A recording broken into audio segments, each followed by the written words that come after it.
तो शुरू करते हैं इस वक्त जो सबसे चर्चा में विषय है। पुलवामा के गुनहगार मसूद अजहर को टेररिस्ट कगार देने में चीन ने चौथी बार 10 साल में 4 बार एक बार फिर अपने वीटो का इस्तेमाल किया। इसकी क्या वजह है? इस बार हम लोगों को उम्मीद थी कि शायद उनका रुख कुछ बदलेगा, पर ऐसा हुआ नहीं। क्या इसको आप कहीं ना कहीं अपना डिप्लोमेटिक फेलियर भी मानते हैं? देखिए, इसको डिप्लोमेटिक फेलियर मान लेना यह उचित नहीं होगा, क्योंकि भारत ने बहुत सारी डिप्लोमेटिक सक्सेस भी विगत 5 वर्षों में हासिल की है। और कूटनीतिक कामयाबियों का जहां तक सवाल है, कूटनीतिक कामयाबियां हमारी इतनी ढेर सारी हैं कि यदि मैं बहुत डिटेल में जाकर इसकी चर्चा करूं तो बहुत लंबा समय लगेगा। हाँ, लेकिन यहां तक मसूद अजहर को ब्लैक लिस्ट करने का प्रश्न था, इस मामले में एक टेक्निकल होल्ड ये चाइना की तरफ से आया है, उसके कारण उसको जो है ब्लैक लिस्ट नहीं किया जा सका है। लेकिन एक बार और हम उस प्रयत्न करेंगे और मैं समझता हूं कि उसमें हमको कामयाबी निश्चित रूप से मिलेगी। लेकिन दुनिया के आप देख रहे हैं कि अधिकांश देश, सिक्योरिटी काउंसिल के अधिकांश मेंबर्स इस पक्ष में हैं कि मसूद अजहर को ब्लैकलिस्ट किया जाना चाहिए। यह भी तो हमारी एक कामयाबी है। केवल एक देश के द्वारा सपोर्ट न हासिल होने के कारण यह मान लेना कि हमको कूटनीतिक कामयाबी नहीं मिली, यह उचित नहीं होगा। मिलेगी, हमारी कोशिश होगी। तो भारत के सामने अब विकल्प क्या है? चीन को लेकर क्या विकल्प है? हम कैसे इसको हासिल कर पाएंगे? चीन के साथ हमारी बातचीत होगी। और क्या हम ये उनको बताएंगे कि हम इस बात से काफी निराश हैं? नहीं, हम निराश कभी, भारत कभी निराश नहीं होता है। अब उनके कुछ कारण रहे होंगे, अब उन कारणों को भी हम समझने की कोशिश करेंगे, क्यों आप ऐसा कर रहे हैं। लेकिन हम चाइना को भी कन्विंस करने की कोशिश करेंगे। चाइना भी हमारा पड़ोसी देश है, और एक बार मसूद अजहर को लेकर उसके जिस प्रकार के समर्थन की अपेक्षा थी, वह समर्थन हमें हासिल नहीं हुआ, तो इसके कारण हम बहुत परेशान हो, ऐसा नहीं है। लेकिन मैं आश्वस्त हूं, कामयाबी आज नहीं तो कल कामयाबी मिलेगी। राजनाथ जी, देश में कुछ एक ऐसा माहौल बन रहा है इस वजह से। अब देखिए, डिप्लोमेटिक सक्सेस के बारे में एक बात और मैं कहना चाहूंगा राहुल जी, कि पहली बार ऐसा हुआ है कि ऑर्गेनाइजेशन ऑफ इस्लामिक कोऑपरेशन में भारत को गेस्ट ऑफ ऑनर के रूप में यहां के विदेश मंत्री को आमंत्रित किया गया है। ऐसा पहले कभी नहीं हुआ है। और भारतीय जनता पार्टी की गवर्नमेंट के यहां पर रहते हुए तो कोई यह कल्पना भी कभी नहीं कर सकता था कि लगभग 57 देशों का जो ऑर्गेनाइजेशन ऑफ इस्लामिक कोऑपरेशन है, वह कभी भारत को ससम्मान इनवाइट करेगा अपने सम्मेलन में। लेकिन आपने देखा कि यह पहली बार ऐसा हुआ है कि भारत को ऑर्गेनाइजेशन ऑफ इस्लामिक कोऑपरेशन ने गेस्ट ऑफ ऑनर के रूप में इनवाइट किया। और मैं समझता हूं कि इससे बड़ी कूटनीतिक कामयाबी हमारी और क्या हो सकती है। जी, ये सबको देखते हुए और भी अजीब लगता है कि चाइना का रुझान इतना ज्यादा पाकिस्तान की ओर है। अब होंगे कुछ कारण, हर देश की अपनी अपनी कुछ मजबूरियां रहती हैं, कुछ कारण रहते हैं, कुछ उनके अपने होते हैं, कुछ उनकी कुछ जरूरतें होती हैं जो किसी देश से पूरी होती होंगी, कुछ होता होगा। अब उसके विस्तार में जाने की कोई जरूरत नहीं। लेकिन यदि एक बार भी ऐसा नहीं हुआ, 2 बार नहीं हुआ, 3 बार नहीं हुआ, तो इसके कारण हम चीन के साथ अपने रिश्ते तोड़ लें, मैं समझता हूं कि यह कोई बहुत बड़ी बुद्धिमानी नहीं होगी।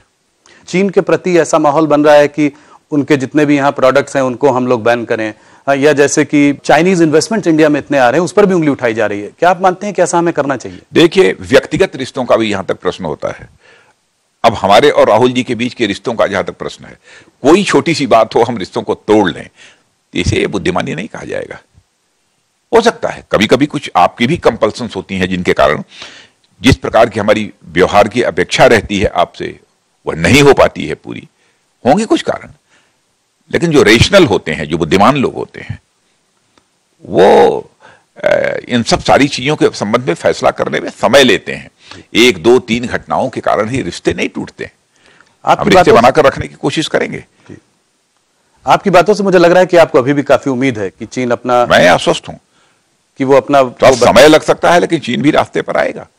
मैं पूरी तरह से आश्वस्त हूं। और जल्दी ही आएगा। 6 महीने के लिए तो बात टल गई है, मगर 6 महीने का है। अब उसके बाद 2-3 महीने का ज्यादा से ज्यादा कोई और ले सकता है, टेक्निकल होल्ड ये कर सकते हैं जी। नहीं तो मुझे कामयाबी मिलेगी, मैं आश्वस्त हूं। आपने हाल ही में एक इंटरव्यू में कहा भारत ने पाकिस्तान पर 3 सर्जिकल स्ट्राइक्स की, 2 के बारे में तो आपने बात करी, और तीसरे के बारे में आपने कुछ तो इस पर थोड़ा सा प्रकाश डालें। मैंने ये नहीं कहा कि भारत ने पाकिस्तान के ऊपर 3 बार सर्जिकल स्ट्राइक की। जी। पाकिस्तान के ऊपर मैंने ये नहीं कहा। मैंने कहा कि विगत 5 वर्षों में 3 बार हम लोगों ने स्ट्राइक की है। अच्छा, तो दो की तो सबको जानकारी है। तो इसका मतलब ये तीसरी कहाँ हुई है? तीसरी, बस इतना, ये बात तो तय है कि मैं गलत नहीं बोल सकता हूं जी। लेकिन तीसरी की आप यहां पर भी मैं चर्चा नहीं करूंगा, उसका खुलासा नहीं करना चाहूंगा। बहुत लोगों को मालूम है, जानते हैं। और आपने ये भी छोड़ दिया है कि 2 मैंने पाकिस्तान में कहा, तो तीसरी पाकिस्तान पे नहीं हुई है, ये ऐसा कुछ आप कहना चाह रहे हैं? नहीं, हाँ, वो नहीं है, बस ये इसको तो कहने में मुझे कोई हर्ज नहीं। वो तीसरी पाकिस्तान में नहीं है, पाकिस्तान में तो 2 ही है। अच्छा, तीसरी पाकिस्तान में नहीं, कहीं और हुई है। हाँ, ये सच्चाई है। राजनाथ जी, एक चीज जो बार बार आ रही है, बालाकोट पे हुई एयर स्ट्राइक्स के जो आंकड़े हैं, तरह तरह की बातें चल रही हैं। अमित शाह जी ने कुछ 250 कहा, कोई 300 कह रहा है, कोई 350 कह रहा है। कुछ इस तरह की भी बातें हुई हैं कि नेशनल टेक्निकल रिसर्च ऑर्गेनाइजेशन ने बताया था कि उस वक्त जो है करीब वहां 300 मोबाइल फोन कनेक्शन वगैरह थे। तो नंबर कुछ 300 के आसपास की बात सब लोग कर रहे हैं, तो इसको खुलकर सरकार क्यों नहीं बोलती? देखिए, यहां पर मैं नंबर की चर्चा करना नहीं चाहूंगा और चर्चा करने का कोई औचित्य भी नहीं है जी। और सचमुच ये बहुत ही दुर्भाग्यपूर्ण है कि किसी के द्वारा ये पूछा जाता है कि ये बतलाइए कि जो एयर स्ट्राइक हुई, तो एयर स्ट्राइक में कितने लोग मारे गए। ये पूछा भी नहीं जाना चाहिए। यदि कोई भारतवासी इस संबंध में प्रश्न पूछता है तो इसका मतलब कि हमारी सेना के शौर्य और पराक्रम पर वह सवालिया निशान लगाने की यह कोशिश कर रहा है। अच्छा, दूसरी चीज, यह जाहिर है कि एयर स्ट्राइक हुई, इसमें कहीं दो मत नहीं है। यह भी सच है, एयर स्ट्राइक के कारण जो है पाकिस्तान बहुत ही परेशान हुआ है, पाकिस्तान सदमे में रहा है, इसमें भी कहीं दो मत नहीं है। लेकिन मुझे आश्चर्य होता है कि इस सच्चाई को समझते हुए भी लोग क्यों अनावश्यक इस प्रकार के सवाल उठा रहे हैं कि कितने लोग एयर स्ट्राइक में मारे गए। वह क्यों भारत में रहने वाले कुछ लोग अथवा कुछ राजनीतिक पार्टियों के नेता क्यों सदमे में है? पाकिस्तान सदमे में हो इस एयर स्ट्राइक के कारण तो बात समझ में आती है, लेकिन इनके भारत में रहने वाले नेताओं को सदमे में आने का क्या कारण है? क्यों परेशान है वो उससे? ये बात हमारी समझ में नहीं आती। पिछली बार भी ऑपोजिशन ने कुछ इस तरह की बातें की थी। इनफैक्ट राहुल गांधी जी ने यह तक कहा था कि हमारे समय में भी बहुत सारी स्ट्राइक्स हुई थी, पर हमने उसकी कोई ऐसी मार्केटिंग नहीं की थी। मैंने हुई हो, हम मार्केटिंग कहां कर रहे हैं? मार्केटिंग हमारी सरकार ने नहीं किया। हाँ हाँ, यह सच है कि हम अपने जो हमारे एयरफोर्स के जवान थे, उन जवानों की शौर्य पराक्रम की हमने प्रशंसा की। क्या यह नहीं किया जाना चाहिए? हमको गौरव की अनुभूति हुई है, एक सेंस ऑफ प्राइड उसके कारण हम लोगों के अंदर आया है। तो राजनाथ जी, अब आगे क्या होगा? पाकिस्तान के प्रधानमंत्री इमरान खान कह रहे हैं कि वो बात करने के लिए तैयार हैं, तो क्या आपको लगता है कि अब बात करने का समय आ गया है? आगे आप इसको कैसे देखते हैं, इंडिया पाकिस्तान की रिलेशनशिप को आप आगे? देखिए, पहले तो पाकिस्तान में जो आतंकवादी ठिकाने हैं, उन सारे आतंकवादी ठिकानों को समाप्त करने की पहल पाकिस्तान की सरकार के द्वारा की जानी चाहिए। आतंकवादी गतिविधियां पाकिस्तान की धरती पर न पनपने पाए, उनको कहीं से भी किसी प्रकार का कोई संरक्षण न मिले, यह कोशिश पाकिस्तान की सरकार से के द्वारा की जानी चाहिए। यदि ऐसा प्रयत्न पाकिस्तान की गवर्नमेंट यदि करती है तब फिर उसके साथ बातचीत हो सकती है। लेकिन अब आतंकवाद और बातचीत दोनों साथ साथ नहीं चल सकते। तो अभी हम कहीं ना कहीं तो ईमानदारी पाकिस्तान में दिखनी चाहिए ना, कि नहीं वो आतंकवाद के खिलाफ लड़ना चाहता है, आतंकवाद के वो खिलाफ है, अपनी सरजमी पर उन्हें पनाह नहीं देगा। तो हम किस तरह का कदम देखना चाहते हैं उनसे, कि वो क्या करें कि हम टेबल पे आकर उनसे बैठ के बात, आतंकवादी ठिकानों का सफाया करें और हमने इस तरह की चोट पर कहें कि हम आतंकवाद को पाकिस्तान की सरजमी पर पनपने की इजाजत नहीं देंगे। तो जब इस उनके खिलाफ कुछ कार्रवाई करें, प्रभावी कार्रवाई करें, तो पाकिस्तान के साथ तब बातचीत हो सकती है। हमारा पड़ोसी देश है, हम लोग भी चाहते हैं कि अच्छे रिश्ते रहें, लेकिन ये आतंकवाद और बातचीत दोनों साथ साथ नहीं चल सकते। एक मत राजनाथ जी ये भी है कि हमको पाकिस्तान के संग क्रिकेट नहीं खेलना चाहिए, वहां के पाकिस्तानी स्टार्स को बॉलीवुड में काम करने नहीं आना चाहिए। क्या आप इस मत से सहमत हैं?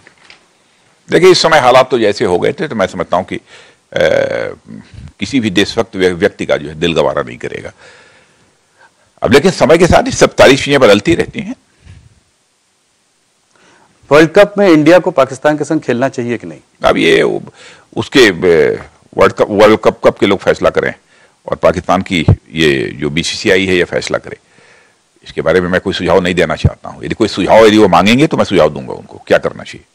कुछ बड़े क्रिकेटर्स ने यह भी कहा है कि ना खेलने से हम ही को घाटा है, हम उनको आगे बढ़ने देंगे, 2 अंक अपने उनको देंगे, जबकि टीम हमारी स्ट्रांग है, हरदम वर्ल्ड कप में हराती आई है, तो अगर खेलेंगे तो उनको हरा के हम उनको पीछे छोड़ेंगे। नहीं, मैं इस बहस में नहीं पढ़ना चाहता हूं जी, वो क्या चाहते हैं, पहले फैसला ये उनको लेना है।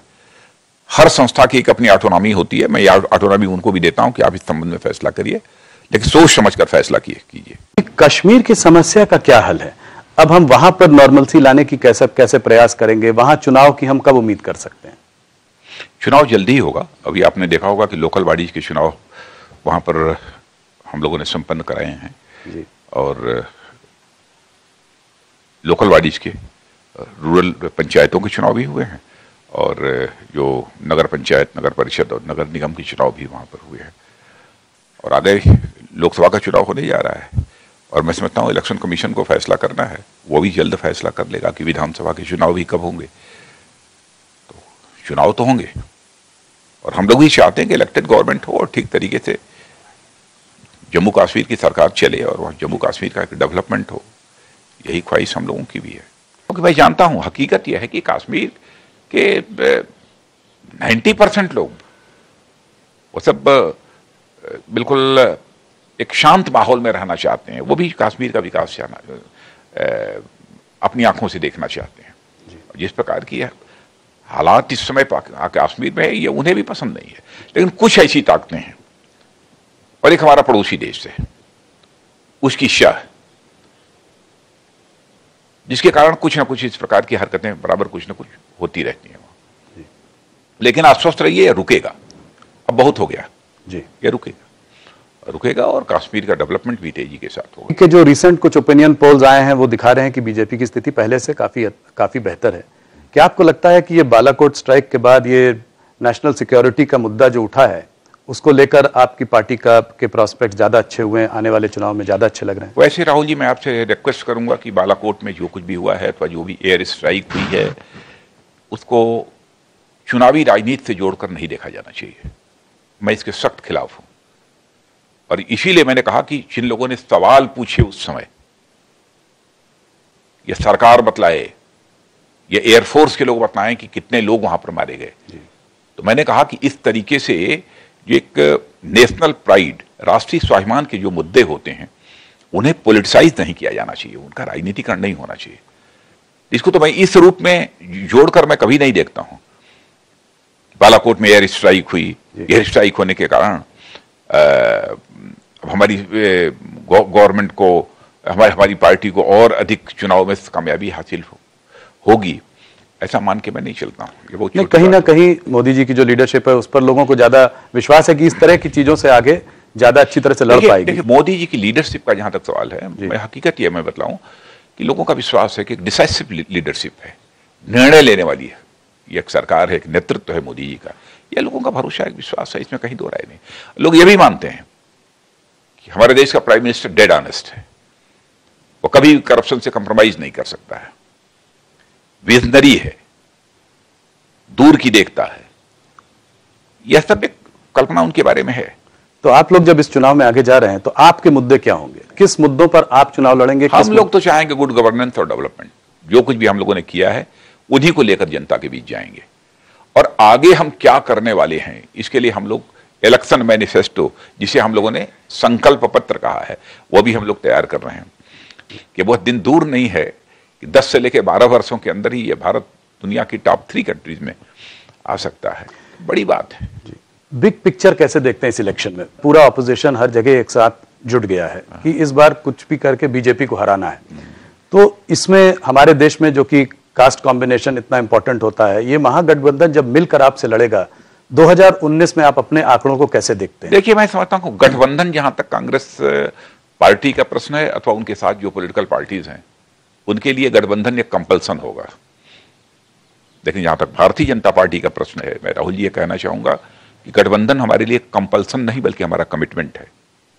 और यह बात मैं इसलिए कह रहा हूं कि इसको करके हम लोगों ने दिखाया भी है। आदरणीय अटल बिहारी वाजपेयी जी पहले ऐसे प्रधानमंत्री थे जिन्होंने 24 लोगों को लेकर जो 6 वर्षों तक इस देश में सरकार चलाई है।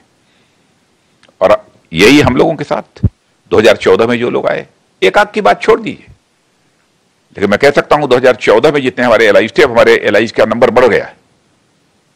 कुछ निशान छोड़ भी दिया, जैसे चंद्रबाबू जी ने, एक आध शिवसेना से भी आप लोगों की नोक झोंक लगी रही अभी तक। लेकिन देखा आपने, नोक झोंक तो किसी से हो सकती है, घर में होती है, कभी कभी अपने बेटे से भी किसी मुद्दे को लेकर हो जाती है, भाई से भी हो जाती है, लेकिन इसका मतलब यह नहीं कि रिश्ते टूट जाते हैं।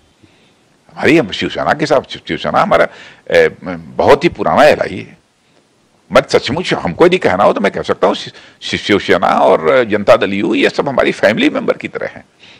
तो आप अलायंस पर काफी जोर डाल रहे हैं, आप कह रहे हैं कि अलायंस के साथ ही आगे चलकर हम लोग चुनाव जीतेंगे, लड़ेंगे, तो अलायंस पर आपका भी काफी जोर है। हाँ, हम लोग तो लेकर चलेंगे, भले ही हमको क्लियर मेजॉरिटी मिल जाए, लेकिन गवर्नमेंट बनेगी तो सबको साथ लेकर गवर्नमेंट बनेगी, इसे कहते हैं कमिटमेंट, क्लियर मेजॉरिटी। और वो तो महागठबंधन कहते रहे, लेकिन सच्चाई है कि वो गठबंधन भी ठीक तरीके से उनका नहीं हो पाया। महा की बात ही छोड़ दीजिए। तो पिछली बार जो आपको सीट मिली, एक क्लियर मैंडेट मिला, उसमें हिंदी हार्टलैंड, हिंदी बेल्ट का बहुत बड़ा योगदान था। करीब करीब आप लोग 90% से ज्यादा सीट वहां पे जीते हैं। अगर आज देखा जाए तो उस तरह की एक परफॉर्मेंस को रिपीट करना एक असंभव सा लगता है कि हर जगह 2-4 कुछ तो कम होंगी। अब जहां आप 26 में 26 सीट जीते हैं, जहां 29 में 26-27 सीट जीते हैं, उस तरह की परफॉर्मेंस वापस लाना तो मतलब मुश्किल हो सकता है। तो वो जो लॉस होगा आपको, वो कहां से गेन कहां से आएगा, आप कहां से देखते हैं? 2014 में मैं पार्टी का अध्यक्ष था जिसमें चुनाव हो रहा था, और मोदी जी हमारे प्रधानमंत्री के पद के उम्मीदवार थे। उस समय पार्टी ने प्रोजेक्ट किया था उनको। तो उस समय भी जब हमारी लोगों से बातचीत होती थी तो लोग ये कहते थे कि साहब क्लियर मेजॉरिटी नहीं आ पाएगी, लेकिन इसमें मोदी वेव बहुत है जी, जहां चले जाइए वहीं। लेकिन भारतीय जनता पार्टी 225 सीट 225 के आसपास पाएगी, उस समय भी लोग कहते थे। कभी कभी हमारी और मोदी जी की भी जब चर्चा होती थी, जब हम लोग प्लेन में जाते थे तो स्टेट्स की हम लोगों की रैलियां साथ हो रही थी, तो उस समय भी तो कभी कभी मैं कहता था, मैंने कहा मोदी जी मुझे लगता है कि हम लोग क्लियर मेजॉरिटी पाएंगे। मोदी जी भी कहते थे कि भाई लोग कहते हैं कि 225 इतना आएगा, लेकिन मैं कहता था कि मुझे लगता है कि हवा जैसी है बाहर, वो देखने के बाद ऐसा नहीं लगता। मोदी जी 225 कहते थे, मिले आपको पूरी नहीं, मोदी जी 225 नहीं कहते, लोग कहते हैं। मोदी जी का कहना था लोग कहते हैं कि इतनी आएगी, तो मैं भी कहता था। मैंने कहा नहीं, मुझे नहीं लगता, जैसी हवा है उसमें तो क्लियर मेजॉरिटी के अतिरिक्त और कोई दूसरा दिखाई नहीं देता है। आज भी आपको लगता है कि मोदी वेव उसी प्रकार से है, बनी हुई है? हाँ, देखिए ऐसा है, मैं तो इतना मैं कहना चाहूंगा 2014 में तो मोदी जी को राष्ट्रीय स्तर पर काम करते हुए लोगों ने नहीं देखा था, उनके गवर्नेंस के परफॉर्मेंस को उस तरीके से नहीं देखा था। अब गुजरात के रहने वाले लोगों ने उनके गवर्नेंस के परफॉर्मेंस को गुजरात में देखा होगा, लेकिन ऑल इंडिया लेवल पर नहीं देखा था। हाँ, गुजरात के बारे में थोड़ा सुनी सुनाई बात लोगों तक थी, लेकिन इन विगत 5 वर्षों में मोदी जी की गवर्नेंस चलाने की जो स्टाइल है, स्टाइल ऑफ गवर्नेंस है, उसको लोगों ने देखा है, समझा है, और इस कारण मैं कह सकता हूं कि मोदी जी के प्रति पहले से लोगों का भरोसा और विश्वास बढ़ा है, इसमें कहीं दो मत नहीं है। इसे सबको सहज रूप से स्वीकार कर लेना चाहिए, और मैं समझता हूं विरोधियों को भी सच्चाई को स्वीकार करनी चाहिए। 2014 में जीतने के बाद, सेंटर में जीतने के बाद आप लोग तमाम स्टेट इलेक्शंस भी जीते, आपने अपनी बीजेपी की जो है आपने साख बहुत जगहों पे जमाई। एक आध दिल्ली और बिहार आप हार गए होंगे, मगर बहुत सारे प्रदेशों में जीते। यूपी में तो एक हिस्टोरिक जीत थी, बहुत बड़ी जीत थी। मगर इधर जैसे जैसे हम 2019 के इलेक्शंस के पास आ रहे हैं, उस वक्त करीब 3 बड़ी स्टेट्स में, राजस्थान, मध्य प्रदेश, छत्तीसगढ़ में हर जगह सत्ता बदल गई, कांग्रेस की सरकारें आई। इससे क्या आपको लगता है कि आने वाले समय में कुछ धक्का लगेगा? देखिए, छत्तीसगढ़ और मध्य प्रदेश का जहां तक सवाल है, मध्य प्रदेश में तो मैं ये मानता हूं कि 15 वर्षों से सरकार थी, ये बात सही है। कभी कभी लोग टेस्ट भी बदलना चाहते हैं ना, तो शायद इस कारण कर दिया होगा। लेकिन देखा जाए तो percentage of vote 0.5% Bharatiya Janata party का मध्य प्रदेश में कांग्रेस से अधिक है इस असेंबली के इलेक्शन में। हाँ, छत्तीसगढ़ में हमारे हैं, इसे हम स्वीकार करते हैं। लेकिन राजस्थान में भी कोई हमारी बुरी हार हुई हो ऐसा नहीं है, कुछ शायद 1% का या 100%, 1.5% का कोई अंतर है, नहीं तो कोई बहुत बड़ी हार नहीं हुई है। लेकिन मैं मानता हूं कभी कभी एंटी इनकम्बेंसी होती है, लोकल एंटी इनकम्बेंसी भी होती है, लेकिन हम यह मान लेना कि उसके कारण सेंट्रल गवर्नमेंट के खिलाफ एंटी इनकम्बेंसी रही है, इस कारण वहां के हम लड़ाई हारे हैं विधानसभा का चुनाव, यह उचित नहीं होगा। फिर भी आप वहां के लोगों से बातचीत करेंगे और मैंने विधानसभा की चुनाव के कैंपेन के दौरान भी मैंने देखा कि सेंट्रल गवर्नमेंट के प्रति, हमारे प्रधानमंत्री के प्रति लोगों का भरोसा और विश्वास बना हुआ था। और लोग कहते थे कि ठीक है भाई, यहां हमको कुछ नाराजगी है राज्य सरकार को लेकर, लेकिन जब केंद्र सरकार का चुनाव होगा तो हम फिर से भारतीय जनता पार्टी के साथ और मोदी जी के साथ खड़े रहेंगे। तो आप मान रहे हैं कि स्टेट और सेंटर में लोग अलग अलग तरीके से वोट करते हैं? होता है निश्चित रूप से। यह नहीं कह सकते कि जिन मुद्दों पर विधानसभा के चुनाव में लोग मतदान करते हैं उन्हीं मुद्दों पर लोकसभा में करते हैं, ऐसा नहीं होता। अधिकांश मुद्दे होते हैं जो कि लगभग समान होते हैं, लेकिन कुछ मुद्दे भिन्न होते हैं। शरद पवार जी ने अभी इधर रिसेंटली कहा कि Bharatiya Janata party single largest party तो जरूर होगी, मगर मोदी जी प्रधानमंत्री वापस नहीं बनकर आएंगे। तो इसका मतलब तो यह हुआ कि आपके पास इतनी सीट नहीं आ पाएंगी कि मोदी जी सरकार कोई और मिलीजुली सरकार बनेगी, बीजेपी की सरकार बनेगी औरों के सपोर्ट से, और कोई और लीडर उभर कर आएगा। इसके बारे में आपका क्या कहना है? नहीं, ये तो दिवा स्वप्न है। ये तो अनावश्यक कोई ये ख्याली पुलाव पकाने की कोशिश करे, ये तो बहुत ही विडंबना है, दुर्भाग्यपूर्ण है भाई। तो मोदी जी प्रधानमंत्री थे और मोदी जी ही प्रधानमंत्री होंगे, इसमें कहीं पर कोई विवाद है ही नहीं। उत्तर प्रदेश, इस चुनाव का केंद्र बिंदु उत्तर प्रदेश है, जहां पर मुझे लगता है कि एक तो सबसे ज्यादा सीटें हैं। आप लोगों ने पिछली बार बहुत कमाल का वहां आपका परफॉर्मेंस रहा, 73 सीट एनडीए को मिली, और आने वाले चुनाव में भी उत्तर प्रदेश की एक अहम भूमिका रहेगी। यहां पर जो गठबंधन है वो मजबूत है, सबसे बड़ा गठबंधन है, दो बड़ी पार्टी साथ में आई हैं, समाजवादी पार्टी और बीएसपी। और यहां पर यह भी देखा गया है, जैसे कि कैराना में हमने देखा, फूलपुर में देखा, गोरखपुर जो कि मुख्यमंत्री का अपना गढ़ है, वहां पर भी हमने देखा कि आप लोगों को हार करनी पड़ी क्योंकि गठबंधन साथ में आ गया। गठबंधन में अरिथमेटिक एकदम स्ट्रांग है।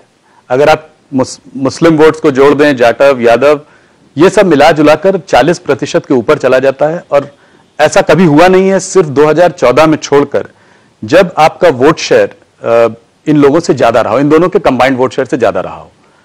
तो अगर ये देखें तो आप लोगों को यूपी में आप लोग कैसे उम्मीद करते हैं कि आप उस तरह की परफॉर्मेंस को रिपीट कर पाएंगे? इसलिए मैं करते हैं उम्मीद, क्योंकि जो कंबाइंड वोट शेयर हम लोगों का उस समय इन दोनों को मिला दीजिए तो अधिक था नहीं, इन दोनों के कंबाइंड 2014 में 2014 मार्जिनली आगे था, कंबाइंड वोट शेयर से हमारा अधिक था जी। तो कंबाइंड वोट शेयर से इस बार भी अधिक रहने वाला है। इसमें कहीं किसी प्रकार की गलतफहमी नहीं होनी चाहिए। ये चीज मैंने पहले कहा ना जी। पर इस बार साथ में लड़ रहे हैं, एक ही झंडे में दोनों ने अपनी तस्वीर भी लगा ली है, एक तरफ आती है एक तरफ साइकिल है, दोनों साथ में जा रहे हैं। बहुत दिखाने की बहुत कोशिश है कि हम लोग एकदम साथ हैं। कभी ऐसा नहीं होता कि दो पॉलिटिकल पार्टीज मिल जाएं जी। तो पॉलिटिकल पार्टीज का जो 100% वोट किसी दूसरी पॉलिटिकल पार्टी को पूरी तरह से ट्रांसफर हो जाए, आज तक भारत के इतिहास में कभी नहीं हुआ है। बीएसपी का वोट होता है नहीं, अगर आप 100 कैराना और गोरखपुर देखें, 100% किसी भी पॉलिटिकल पार्टी का नहीं हो सकता जी। नहीं 100% नहीं, पर काफी हद तक अरे कभी कभी हो गया हो, किसी किसी कॉन्स्टिट्यूएंसी में हो गया हो, विशेष परिस्थितियों में हो गया हो, वो अलग की बात है, लेकिन ऐसा कभी नहीं होता। मैं ये बतला दे रहा हूं कि आप उनका ये कंबाइंड जो वोट शेयर है, यदि 2014 के चुनाव में मान लीजिए 40% रहा, तो अलायंस के बाद मैं दावे के साथ यह कह सकता हूं कि यह जो वोट शेयर निश्चित रूप से यह कम होगा, क्योंकि अलायंस के बाद इस बात की पक्की गारंटी नहीं रहती कि पूरा का पूरा वोट एक दूसरे को ट्रांसफर हो जाएगा, इसलिए वोट शेयर यह कम होगा, डेड श्योर। कांग्रेस का जो फैक्टर है, जो अलग से लड़ रही है, उससे आपको क्या लगता है इस प्रतिक्रिया में क्या चेंज होगा? क्या कांग्रेस आपके सवर्ण वोट काटेगी या फिर इसका धक्का महागठबंधन को लगेगा? इसमें आपकी क्या एनालिसिस? कुछ नहीं, हमारे साथ तो केवल किसी एक वर्ग का वोट नहीं है, हमारे साथ तो समाज के सभी वर्गों का समर्थन प्राप्त है। मान लीजिए माइनॉरिटी वोट गठबंधन के संग रहता है, बाकी वोट थोड़ा बहुत आपका भी कटता है, माइनॉरिटी वोट भी हमको प्राप्त होगा, हम पूरी तरह से आश्वस्त हैं। ऐसा नहीं है कि माइनॉरिटी वोट हमको बिल्कुल नहीं प्राप्त होगा। माइनॉरिटी वोट्स के ऊपर ठेकेदारी केवल समाजवादी पार्टी, बहुजन समाज पार्टी और कांग्रेस की हो। माइनॉरिटी वोट हमको क्यों नहीं प्राप्त होगा? लोगों के अंदर एक सेंस ऑफ सिक्योरिटी पैदा हुई है माइनॉरिटीज के अंदर भी इस गवर्नमेंट के आने के बाद। तो आप ये कहना चाह रहे हैं कि मोदी केमिस्ट्री जो है वो ज्यादा काम करेगी, एसपी और बीएसपी की अरिथमेटिक में दम नहीं है? नहीं, अरिथमेटिक में उसमें दम नहीं है। और जो कैंपेन चलेगा उसमें मोदी जी और योगी जी दोनों का कितना योगदान रहेगा? दोनों बड़े चेहरे हैं यूपी में, मोदी जी तो नेशनल चेहरा है, योगी जी वहां के चेहरे हैं। योगी जी हमारे मुख्यमंत्री हैं, मोदी जी हमारे प्रधानमंत्री, इसलिए उत्तर प्रदेश में तो स्वाभाविक रूप से दोनों के प्रभाव का लाभ तो मिलेगा ही। आप बहुत बड़े कैंपेनर रहेंगे यूपी में, आप तो हर पहले भी कैंपेन करते हैं। मैं तो ऐसे ही लगा रहता हूँ, भाषण करता रहता हूँ। लखनऊ से लड़ रहे होंगे इस बार? हाँ, लखनऊ से लड़ना, मैं निश्चित रूप से लड़ूंगा लखनऊ से। अपोजिशन पार्टी जो है इस सरकार को एक और अहम मुद्दे पे घेरना चाह रही है, वो है रफाल का मुद्दा। और इसमें बहुत सारी पिछले 3-4 महीनों में बहुत पहल हो चुकी है, पर सबसे बड़ा जो मुद्दा उभर के आया है कि कांग्रेस और अपोजिशन पार्टीज ऐसा दर्शाना चाहती हैं कि इसमें कुछ दाल में कुछ काला था, और इसके लिए ये तरह तरह की चीजें बाहर आती हैं। और ये भी देखा गया है कि उसमें सीधे नेगोशिएशन में भी पीएमओ सीधे नेगोशिएट कर रहा था, डिफेंस मिनिस्ट्री को शायद बाईपास जैसा सा किया गया। तो आप मानते हैं ये सही है, ऐसा होना चाहिए? मैंने कैसे ये बात कहां से निकल कर आई कि केवल वो नोटिंग्स जो फाइल में नोटिंग्स थी जो नहीं, यह तो उनका केवल आरोप है ना। यह आरोप तो पूरी तरह से बेबुनियाद है, निराधार है। दूसरी चीज, सचमुच जहां तक कांग्रेस लेड यूपीए गवर्नमेंट का प्रश्न है, पिछले 30 वर्षों से आप समझिए एक बिल्कुल सेकंड जनरेशन जो फाइटर प्लेन्स परचेज किए जाने चाहिए थे, आवश्यक जो था भारत के लिए, इस काम को तो यूपीए ने किया नहीं। पहली बार हमारी सरकार ने चटपट इतना बड़ा फैसला किया है, इसके लिए तो हमारी सरकार का स्वागत किया जाना चाहिए और कांग्रेस लेड यूपीए गवर्नमेंट को कंडेम किया जाना चाहिए। 30 साल तक नेक्स्ट जनरेशन की कोई फाइटर प्लेन ही भारत जैसा देश न खरीदे, इससे बड़ी दुर्भाग्य की बात और क्या हो सकती है। निर्णय लेने वाली हमारी सरकार है, चटपट हमारी सरकार ने निर्णय तो लिया, इसका स्वागत किया जाना चाहिए। और उल्टे ये सरकार पर लोग बेबुनियाद आरोप चस्पा करने की कोशिश कर रहे हैं, ये कहां का इंसाफ है। और एक बार बीच में हवा फैला दी, फाइल चोरी हो गई, फाइल चोरी हो गई। कहां फाइल चोरी हुई है? सारी फाइल डिफेंस मिनिस्ट्री में मौजूद है, मामला कोर्ट में है, कोर्ट मंगाकर पूरी फाइल को देख सकता है। दोषी तो वे लोग हैं जिन्होंने कि उसकी फोटो स्टेट कराने की इधर उधर से कोशिश की। फाइल लीक हो गई, फोटो स्टेट कॉपी लीक हो गई, आपने कहीं से लीक हुई है, तो ऐसे लोगों के खिलाफ जो कार्रवाई की जानी चाहिए, वो लोग पनिश किए जाने चाहिए जिन लोगों ने कॉन्फिडेंशियल पेपर्स को जो है उसको फोटो स्टेट कराने की कोशिश की। मामले की इन्वेस्टिगेशन डिफेंस मिनिस्ट्री करा रही है, जो भी रिस्पॉन्सिबल होंगे पनिश किए जाएंगे। 1 साल पहले तक राजनाथ जी राम मंदिर का मुद्दा काफी गर्म था। लोग ये तक कहते थे कि अगले चुनाव तक ये एक अहम मुद्दा होगा भारतीय जनता पार्टी के लिए, इस मुद्दे को लेकर आगे चुनाव लड़ेंगे। बहुत सरगर्मी थी इस मामले में, काफी सारे आंदोलन भी हुए इसको लेकर। इधर पिछले 2-3 महीनों से मैं देख रहा हूं कि इस पर इसकी कुछ ज्यादा चर्चा नहीं हो रही है। मोदी जी, अमित शाह, आप जैसे वरिष्ठ नेता, सभी लोगों ने कह दिया है कि जो होगा the law will take its course, और इसकी चर्चा सडनली जो है खत्म हो गई है। कहीं ना कहीं क्या भारतीय जनता पार्टी को लगता है कि जो देश का नौजवान है आज राम मंदिर के मुद्दे से उतना जुड़ा नहीं है जितना कि डेवलपमेंट के मुद्दे से जुड़ा हुआ है या जॉब क्रिएशन से जुड़ा हुआ है, जो उसकी अपनी जो जिंदगी है उसके अहम मुद्दे ज्यादा इंपॉर्टेंट है इससे? क्या भगवान राम के साथ सबकी भावनाएं जुड़ी हुई हैं, इसलिए किसी का जुड़ाव नहीं है ऐसा मैं नहीं मानता हूं। पर इस बार जहां तक राम मंदिर का प्रश्न है, देखिए एक प्रोसेस सुप्रीम कोर्ट में इस समय चल रहा है और एक उन्होंने टीम बनाई है जो कि इस समय मध्यस्थता कर रही है। अब देखिए 2 महीने का समय दिया है, 2 महीने में इसके परिणामों को देखा जाना चाहिए। लेकिन राम मंदिर इतनी जल्दी बनेगा, मैं कहना चाहता हूं कि उससे हम लोगों को खुशी होगी जी। और जो लोग ये हवा फैलाने की कोशिश करते हैं कि इस देश का मुस्लिम नाराज होगा, ये सब गलत बात है, कभी नहीं। मैं जानता हूं अधिकांश हमारे मुस्लिम दोस्तों से बातचीत भी होती है, हाँ साहब ये सब चीज अब खत्म होनी चाहिए, मंदिर बन जाए, हम लोगों को कोई आपत्ति नहीं। आज की भारतीय जनता पार्टी अटल बिहारी वाजपेयी जी की भारतीय जनता पार्टी से कितनी अलग है और कैसे? नहीं वही है, अंतर क्या? भारतीय जनता पार्टी जब बनी थी तो वही भारतीय जनता पार्टी थी, अटल जी के समय भी वही भारतीय जनता पार्टी थी, आज भी वही भारतीय जनता पार्टी है। बल्कि भारतीय जनता पार्टी निरंतर आगे बढ़ती चली जा रही है, उसकी ताकत बढ़ती चली जा रही है। और भारतीय जनता पार्टी हिंदुस्तान की अकेली एक ऐसी पॉलिटिकल पार्टी बन गई कि हम ये कह सकते हैं विश्वास के साथ कि स्वतंत्र भारत के इतिहास में किसी नॉन कांग्रेस पॉलिटिकल पार्टी को भारत की संसद में स्पष्ट बहुमत हासिल हुआ है तो अकेली political party Bharatiya Janata party. वो पिछले 5 सालों में कहीं ना कहीं लड़ाई झगड़ा ज्यादा रहा है, पार्लियामेंट को फंक्शन नहीं करने दिया जाता है, ये सब पिछले 4-5-6 सालों में ज्यादा हो रहा है उसके बनस्पत की उसके पहले। हाँ, हमारे पहले की अपेक्षा जो है विपक्ष ने बहुत ज्यादा और पैदा किया भारत की संसद में, ऐसा सच है। और विपक्ष हमसे नाराज क्यों होगा? नाराजगी का कोई ऐसा कारण नहीं है, किसी के साथ कोई बदसलूकी तो कभी हुई नहीं है। जो उचित सम्मान देना चाहिए एक स्वस्थ लोकतांत्रिक व्यवस्था में विपक्ष को, वो विपक्ष को सम्मान दिया है और देते रहेंगे। राजा जी, हम आपसे मिलते रहेंगे। आपने हमको इतना समय दिया, हमारे नेटवर्क से बात की, इसका आपके लिए बहुत बहुत धन्यवाद। बहुत बहुत all the best for the election. बहुत बहुत धन्यवाद राहुल जी। Thank you.